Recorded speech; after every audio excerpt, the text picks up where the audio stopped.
இப்பொழுது கிடைத்த ஒரு அண்மை செய்தி, பிக் பிரேக்கிங் நியூஸ். புதுடில்லி ரயில்வே ஸ்டேஷனில் நேற்று இரவு 10:30 மணி போல நடந்த பெரிய கூட்ட நெரிசலில் 15 பேர் மரணமடைந்ததாக தகவல்கள் வந்திருக்கின்றன. இதில் 3 குழந்தைகளும் அடக்கம்.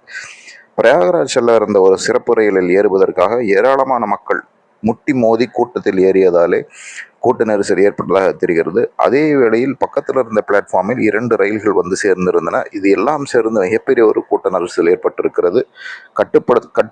கட்டுப்படுத்த முடியாத கூட்ட நெரிசலில் சிக்கி ஏராளமானோர் காயமடைந்திருப்பதாகவும் புதுடில்லியில் உள்ள பல மருத்துவமனைகளுக்கு அவர் கொண்டு செல்லப்பட்டிருப்பதாகவும் தகவல்கள் கிடைக்கின்றன.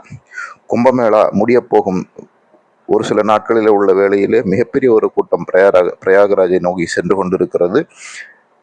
புதுடில்லி ரயில் நிலையத்திலே நடந்த இந்த கூட்ட நெரிசல் பெரிய ஒரு சோகத்தை டெல்லியில் ஏற்படுத்தி இருக்கிறது என்று சொன்னால் அது மிகையாகாது. 15 பேர் மரணம், ஏராளமானோர் படுகாயம்.